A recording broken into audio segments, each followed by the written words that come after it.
Olá pessoal, aqui é Daniela e vamos para a última parte do livro O Trovejar do Silêncio de Joel Goldsmith. Essa é a parte 3, intitulado de Da Lei para a Graça. Capítulo 10. Ouviste o que foi dito aos antigos. A qualquer momento de nossa experiência terrena, não importa que seja aos 9, aos 19 ou aos 90, nós podemos empreender o retorno à casa do Pai. Não nos esqueçamos, porém, que podemos voltar ao estado edênico e continuar sendo a mesma pessoa que éramos ontem, com todas as nossas virtudes e falhas humanas, vacilando constantemente entre o bem e o mal. Nossas virtudes humanas não garantirão nossa entrada no Éden mais que nossas falhas. Temos de largar a ambas, as falhas e as virtudes, e vestir o manto do Cristo, subindo para além da criação mental do 2º capítulo do Gênesis, que nos acorrentou a lei do bem e do mal. A lei foi dada por Moisés, mas a graça e a verdade vieram por Jesus, o Cristo. Por centenas de anos antes de Moisés, os hebreus viveram um estado de servidão, com pouca ou nenhuma oportunidade de progredir em educação, cultura, religião, artes ou ciências. E sob tais circunstâncias, não é de se admirar que vivessem com um senso moral pouco desenvolvido. Para esse povo, Moisés representou um modo de vida mais elevado, a espinha dorsal daquele que traria, mais tarde, os 10 mandamentos. Se tais mandamentos fossem observados, a pessoa seria considerada o melhor tipo de cidadão que se pudesse esperar. E mais ainda, se observasse as leis da dieta e alguns outros poucos costumes, mereceria o título de bom hebreu. Se a lei fosse desobedecida, todo contraventor poderia esperar ser apedrejado ou excomungado. Pouco ou nenhuma ideia de amor estava incluída em tais ensinamentos. Eram ensinamentos estritamente sobre as leis éticas e morais. Um senso moral ou ético tão grande quanto deveria ser. Porém, é só um passo no caminho para a conscientização espiritual. Enquanto alguém viver na estrita observância dos 10 mandamentos, poderá estar a éons de distância da vida espiritual, pois a verdadeira vida espiritual é vivida acima dos pares de opostos. Quando Jesus veio, ensinou um novo modo de vida que não trazia a preocupação básica de trocar o sentido negativo da vida pelo positivo, mas a de elevar-se acima de ambos, positivo e negativo, para o plano espiritual.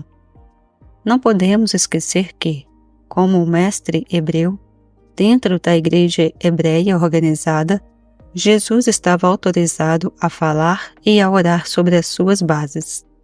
Nem podemos esquecer que aquilo que ele pregava não era chamado de cristianismo, pois não havia cristianismo. Ele não pregava para cristãos, que não existiam.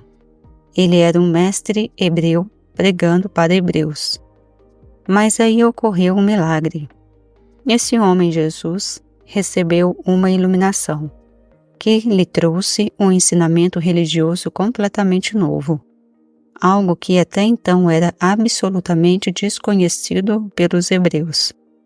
Com isso, ele foi muito além da lei kármica do Velho Testamento, por meio de seus ensinamentos sobre um único poder. Ao ensinar tal revelação para homens e mulheres do seu tempo, os libertou de todo ritual e dogma. Tal livres os fez que a igreja não o tolerou e nem aos seus ensinamentos. O que eles puderam sentir foi ódio e medo por um dos seus que virara de ponta cabeça algumas das práticas mais tradicionais e mais queridas, como a exigência de fazerem peregrinações anuais a Jerusalém, com o propósito de pagar tributos e como observância dos rituais. O grande afastamento de Jesus dessas observâncias era uma crítica silenciosa e uma condenação daquilo em que eles haviam posto sua confiança por tanto tempo. Jesus trouxe para a luz a verdade de que a bem-aventurança espiritual não tem relação nenhuma com a rígida observância de qualquer forma exterior, mas tem a ver com o estado de consciência desenvolvido pelo indivíduo. Ele pregou uma nova dimensão de vida, uma consciência maior que implicava a morte das velhas crenças. E explicou que o vinho novo não pode ser colocado nos odres velhos, isto é, que este novo enfoque não poderia simplesmente ser acrescido ao velho modo de vida hebraico, mas que este deveria ser trocado pelo novo, uma vez que eram contraditórios. No Sermão da Montanha, Jesus resume as diferenças entre o judaísmo e os novos ensinamentos, que não eram ainda conhecidos como cristianismo, mas como o ensinamento de um mestre hebreu, livre pensador e radical. E o que eram os ensinamentos desse homem, que foi sem dúvida o mais iluminado e espiritualmente desenvolvido do que foram conhecidos, tão iluminado que o mundo de hoje gira praticamente em torno dos seus ensinamentos. A palavra graça nos revela o que eles são. A lei veio por Moisés, mas a graça e a verdade vieram por Jesus Cristo. Dais graça e verdade representam algo inteiramente diferente daquilo que a lei representa. E assim, por 3 séculos após o ministério de Jesus, havia pessoas andando pela Terra Santa, cruzando por Roma e a Grécia, ensinando e pregando não a lei como está assentada na fé judaica, mas algo novo, deslumbrante, algo diferente chamado graça e verdade. Algo que aos poucos foi sendo conhecido como ensinamento do cristianismo. Os primeiros seguidores de tais ensinamentos eram chamados judeus cristãos, pois eram judeus seguidores do Cristo. De fato, naqueles tempos iniciais, apenas aqueles que eram judeus podiam tornar-se cristãos. Porém, finalmente, Paulo e Pedro perceberam que os ensinamentos de Cristo eram bem mais que apenas um novo tipo de judaísmo. Era algo único, algo separado e distinto em si mesmo. E aos poucos passou a não ser mais necessário ser antes hebreu para se tornar cristão. A circuncisão não foi mais necessária, e outras práticas veneradas foram abandonadas. Os discípulos começaram a pregar para os gentios, avisando que os ensinamentos de Cristo eram universais pela sua própria natureza, até que chegou um dia em que até os pagãos de Roma e da Grécia, ou qualquer um, independentemente da sua origem, poderia, se o quisesse, se tornar cristão. E essa foi, durante séculos, a condição do ensinamento cristão, quando então ocorreu um dos eventos mais estranhos na história do mundo. Organizou-se uma igreja que adotava todos os ritos e rituais egípcios e de outros pagãos da época, que aceitava integral e literalmente o judaísmo conforme ensinado no Velho Testamento, e que desprezava todos os ensinamentos cristãos, menos o nome do seu mentor, o que passou a chamar a si mesma de Igreja Cristã. E o que aconteceu com os ensinamentos do Cristo quando foram organizados? Estaria tal igreja a praticar o ensinamento de Jesus, não resistai ao mal, ou estaria ainda apegada ao velho ensinamento? Ouviste o que foi dito, olho por olho, dente por dente. A prática do verdadeiro cristianismo eleva o homem adâmico, que exige vingança sobre seu inimigo, do estado de consciência da lei kármica para outra consciência da graça e da verdade, que revela um Deus de amor no lugar de um Deus de vingança e punição. O Deus que Jesus revelou foi de natureza totalmente diferente da do Velho Testamento.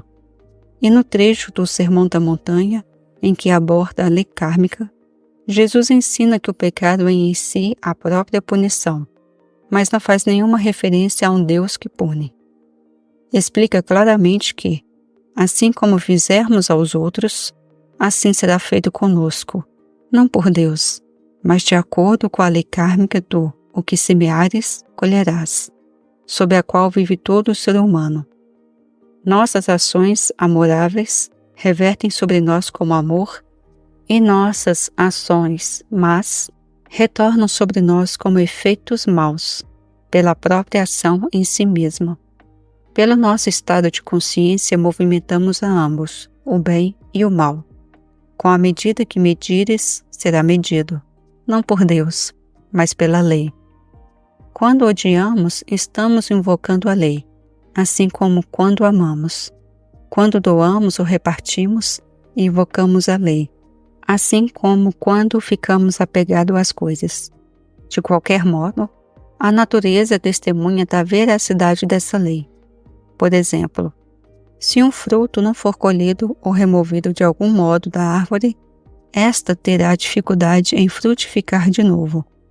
Não acusaremos Deus por isso. Deus não pune a árvore. É lei da natureza que a árvore deva dar seus frutos para poder continuar a dar mais frutos. Assim, sem doarmos, cedermos ou entregarmos os bens, nos tornaremos estéreis, pois a lei diz: aquilo que semeares, colherás. E essa lei de semear e colher se aplica tanto aos indivíduos como às nações. Não há meio de evitar os efeitos primitivos das más ações. Não que haja um Deus que esteja a cuidar disso, mas porque essa é a lei kármica que é posta em ação pelo agir de cada um. Tudo isso o mestre revelou na parte do Sermão da Montanha, em que disse: ouviste o que foi dito? Mas o mestre nunca ensinou que Deus pune, nem mesmo ao ladrão na cruz, nem à adúltera e nem ao cego de nascença. Sempre ele dizia: vá e não peques mais. Aquilo que sofremos de mal em nós mesmos, somos nós que o trazemos, e não Deus que nos inflige. Quando o cristianismo se tornou algo organizado, adotou o ensinamento de um Deus punitivo do Velho Testamento, talvez na vã esperança de amedrontar as pessoas para que ficassem boas. Porém, o que de fato ocorre é que o mesmo ensinamento, longe de impedir que se faça o mal, é provavelmente responsável por muitos dos pecados cometidos hoje no mundo. Os que fazem o mal logo descobrem que não há nenhum Deus que lhes faça qualquer coisa. E essa evidência tampouco os convence de que Deus os punirá um dia pela omissão e pela perpetração. Se ao homem fosse ensinado que é o mal feito que é a própria punição em si, compreenderia a interpretação de Jesus, o Cristo, da lei kármica, e estaria então preparado para aceitar o seu ensinamento maior de como superar a lei. É possível superar a lei kármica, varrer todas as punições de nossos enganos anteriores e viver sob a graça.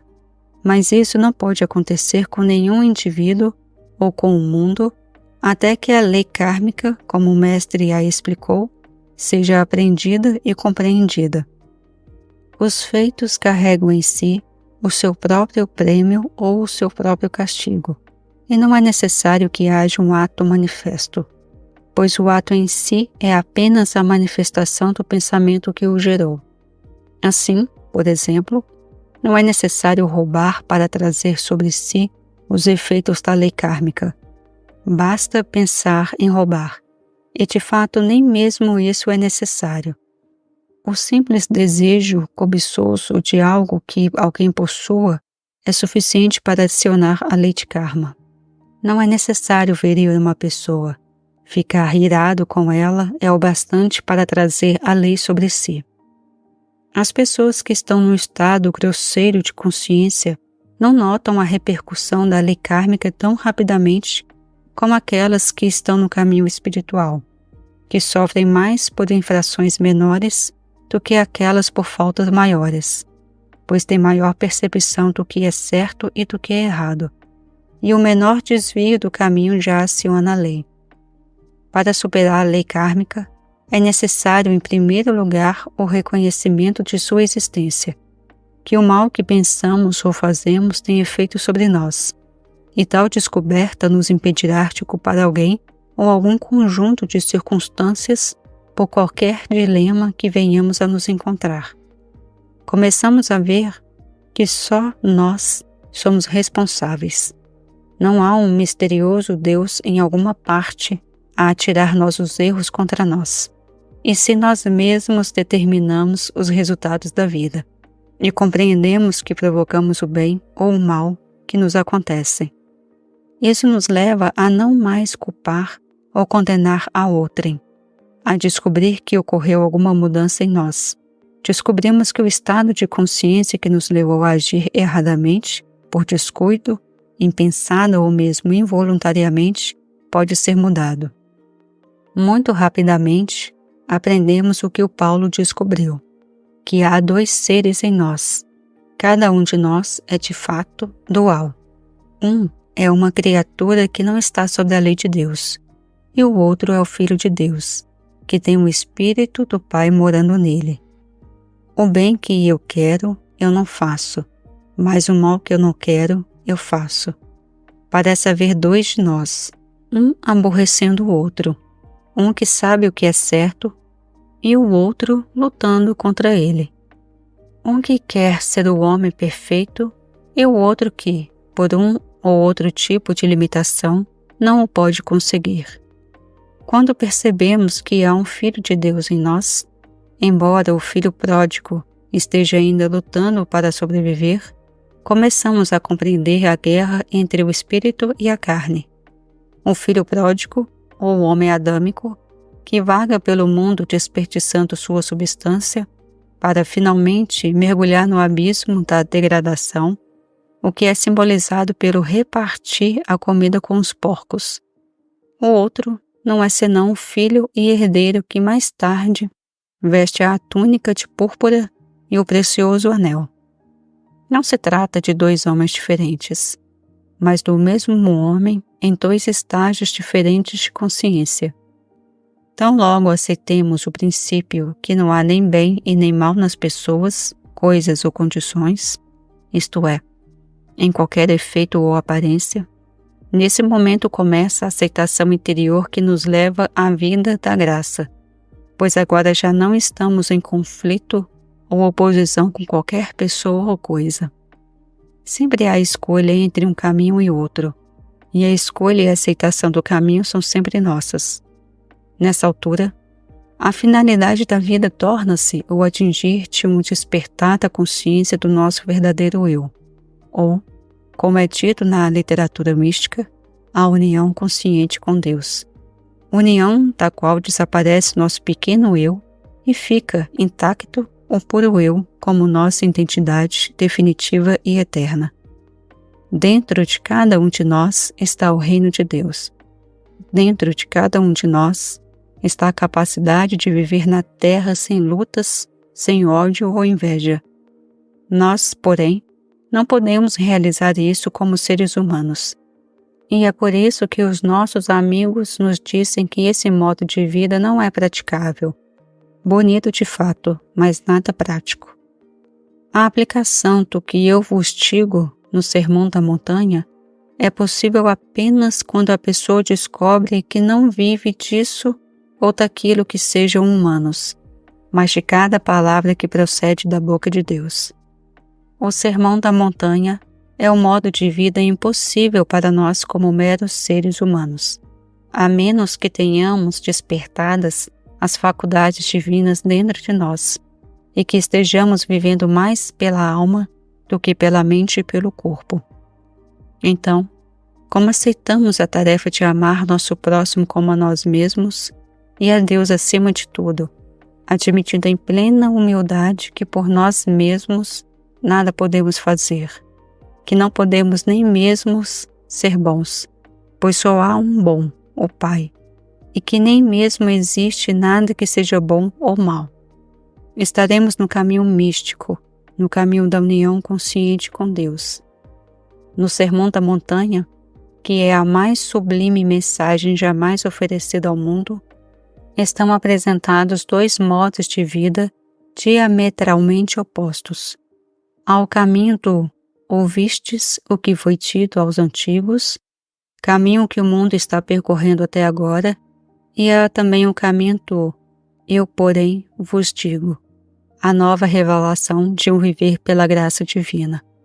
O eu vos digo é a assertiva completa de que Deus é o princípio criador, de manutenção e sustento. Esse é o modo de vida místico no qual não somos atores, agentes ou figuras principais, mas que há uma presença transcendente e o poder que o Mestre chamou de Pai interno. No ouviste o que foi dito e na experiência do Filho Pródigo vivemos sobre a lei, até então sob a influência da criação mental do segundo capítulo do Gênesis. Quando voltamos ao nosso estado original de puro ser, não mais vivemos sobre a lei kármica, mas sobre a graça, sob o eu, porém, vos digo, do Sermão da Montanha. Oi pessoal, Daniela aqui de novo e terminamos o capítulo 10 da terceira parte do livro Trovejar do Silêncio. Ainda tem alguns capítulos pela frente, mas já estamos na reta final. Espero que estejam aproveitando, que sirva de reflexão, que esteja ajudando no desenvolvimento e no caminhar espiritual de cada um de vocês. Deixe o seu like, curta, o seu comentário, se inscreva no canal se ainda não for inscrito e compartilhe o vídeo se possível. Até mais, tchau!